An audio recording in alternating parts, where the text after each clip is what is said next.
সমগ্র বিশ্বের ইতিহাসে এমন বহু রাজা আছেন যারা একের পর এক রক্তক্ষয়ী যুদ্ধ করে গেছেন এবং এই যুদ্ধের মাধ্যমে বাড়িয়ে তুলেছিলেন তাদের সাম্রাজ্যকে। কিন্তু আমাদের ভারতবর্ষের ইতিহাসে আমরা এমন এক রাজার নাম জানতে পারি যিনি একটি বৃহৎ যুদ্ধ জয়লাভের পর যুদ্ধ করাই ছেড়ে দিয়েছিলেন, কারণ সেই সময় তিনি যুদ্ধকে ঘৃণা করতে শুরু করেছিলেন। আর এই যুদ্ধই বদলে দিয়েছিল শুধু একজন রাজাকে নয়, বদলে দিয়েছিল ভারতীয় ইতিহাসের গতিপথকে। কিন্তু কোন যুদ্ধই বা একজন বিজয়ী সম্রাটকে কাঁদিয়েছিল, আর তিনি কেনই বা অস্ত্র ছেড়ে ধর্ম বিজয়ের পথকে বেছে নিয়েছিলেন? ইতিহাসে কি নামে পরিচিত ছিলেন সেই রাজা? হাই, আমি দীপ, চলুন ইতিহাসে ফিরে যাই। আজ আমরা জানবো সম্রাট অশোক এবং তার কলিঙ্গ বিজয় সম্পর্কে। সম্রাট অশোকের জয় করার পূর্বে এই কলিঙ্গ ছিল প্রাচীন ভারতের একটি সমৃদ্ধ, শক্তিশালী এবং স্বাধীন রাজ্য। উড়িষ্যার অধিকাংশ অঞ্চল এবং অন্ধ্রপ্রদেশের কিছু অঞ্চল নিয়ে গড়ে উঠেছিল এই রাজ্য।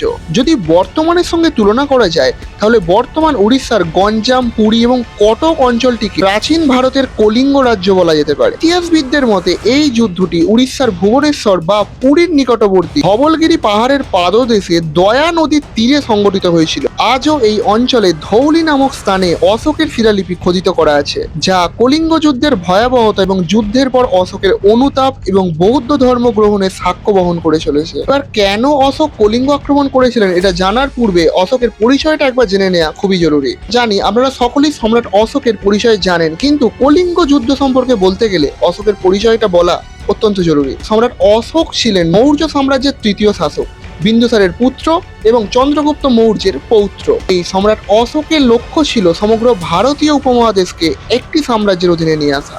কিন্তু তার সময় কলিঙ্গ ছিল একটি স্বাধীন রাজ্য, তাই কলিঙ্গকে আক্রমণ করে নিজের সাম্রাজ্যের অধীনে আনা জরুরি হয়ে পড়েছিল। আবার রাজনৈতিক কারণ হিসেবেও জানতে পারা যায় নন্দরায়দের সময় কলিঙ্গ ছিল মগধের অন্তর্গত, কিন্তু চন্দ্রগুপ্ত মৌর্যের আমলে কলিঙ্গ স্বাধীনতা ঘোষণা করে। আবার ডক্টর ভান্ডারকরের মতে কলিঙ্গ দক্ষিণের পাণ্ড্যরাজের সঙ্গে জোট বেঁধে বিন্দুসারকে বাধা প্রদান করে। আবার অশোক দেখেন মগধের অধীনস্থ অন্ধ্র উত্তরে কলিঙ্গ এবং দক্ষিণে চোল ও পাণ্ড্যরাজদের দ্বারা সীমাবদ্ধ হয়ে পড়েছে, কাজেই অশোকের কলিঙ্গ আক্রমণ ছাড়া পথ নেই। আবার তিব্বতীয় বিবরণ থেকে জানতে পারা যায় যে অশোক দক্ষিণ ভারতে যাওয়ার স্থল ও জলপথকে নিঃশঙ্ক করার জন্যই কলিঙ্গ আক্রমণ করেছিলেন। এছাড়াও আপনারা বলতে পারেন এই শক্তিশালী এবং স্বাধীন একটি রাজ্য কলিঙ্গ পরবর্তীকালে মৌর্য সাম্রাজ্যের নিরাপত্তার ক্ষেত্রে একটি চ্যালেঞ্জ হয়ে উঠতে পারে।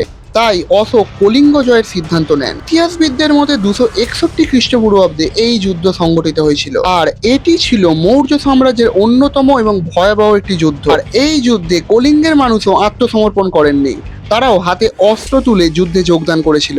কিন্তু দীর্ঘ রক্তক্ষয়ী যুদ্ধের পর অশোক জয়ী হন, কিন্তু সেই যুদ্ধের জয় ছিল অত্যন্ত ভয়ঙ্কর। এই যুদ্ধ সম্পর্কে গুরুত্বপূর্ণ তথ্য পাওয়া যায় অশোকের ত্রয়োদশ শিলালিপি থেকে। এই শিলালিপিতে অশোক নিজেই লেখেন এই কলিঙ্গ যুদ্ধে 1 লক্ষ মানুষ নিহত হয়েছিল এবং 1,50,000 মানুষকে বন্দী করা হয়েছিল। ভারতের ইতিহাসে এমন ঘটনা খুবই কম আছে যেখানে একজন সম্রাট নিজের যুদ্ধের ভয়াবহতার কথা নিজেই স্বীকার করছেন। এই কলিঙ্গ মৌর্য সাম্রাজ্যের অন্তর্গত হলে পুরী জেলার সন্নিকটের তোষালি হয় বিজিত রাজ্যের রাজধানী। এই যুদ্ধের পরেই অশোক তার দিগ্বিজয় নীতি পরিত্যাগ করেন। কিন্তু কেন জানেন? যুদ্ধ শেষে যখন অশোক যুদ্ধভূমিতে যান তখন তিনি তার চারিদিকে দেখেন শুধু মৃতদেহ আর মৃতদেহ। চারিদিকে ছড়িয়ে আছে স্বজন হারানোর কান্না, ধ্বংস হয়ে যাওয়া গ্রাম, আহত শিশু। তিনি বুঝতে পারেন রাজ্য জয় করা তার পক্ষে হয়তো সহজ, কিন্তু মানুষের জীবন ফিরিয়ে আনা তার পক্ষে সম্ভব নয়। আর এই উপলব্ধি তার জীবনের মোড় ঘুরিয়ে দেয় আমাদের ভারতের ইতিহাসের গতিধারা। আসলে মনে রাখবেন, কলিঙ্গ যুদ্ধ শুধুমাত্র একটি যুদ্ধ ছিল না, এটি ইতিহাসের এমন এক ঘটনা যা দেখায় একজন শাসকের সবথেকে বড় জয় কখনো কখনো তার শত্রুর ওপরে নয়, তার বিবেকের ওপর হয়। অশোক তো এই যুদ্ধ জিতেছিল, কিন্তু এই যুদ্ধই তাকে শিখিয়েছিল যে রক্ত দিয়ে সাম্রাজ্য গড়া যায়, মানুষের হৃদয় দিয়ে নয়। কলিঙ্গ যুদ্ধের এই ভয়াবহতা দেখে অশোক চণ্ডাশোক থেকে ধর্মাশোকে রূপান্তরিত হয়।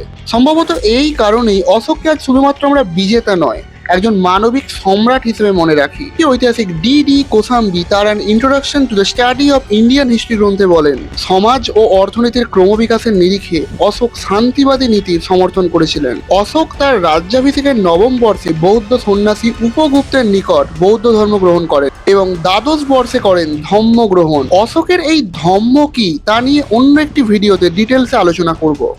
ভারতবর্ষের ইতিহাসে বা মৌর্য সাম্রাজ্যের ইতিহাস নিয়ে বলতে গেলে এই বিষয়টা তো বলতেই হয় যে বিম্বিসার অঙ্গরাজ্য জয়ের মাধ্যমে মগধের যে রাজ্য বিস্তারের সূচনা করেছিলেন, অশোকের কলিঙ্গ জয়ের দ্বারা তার সমাপ্তির ঘোষণা হয়। কারণ এরপর আর কোনো মৌর্য সম্রাট রাজ্য বিস্তারের নীতি অনুসরণ করেননি।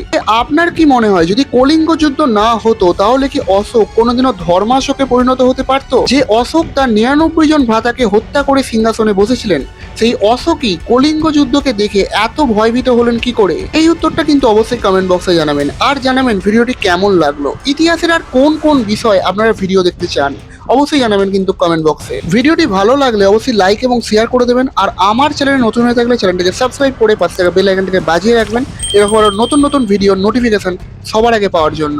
দেখা হচ্ছে ইতিহাসের অপর কোনো এক অধ্যায়।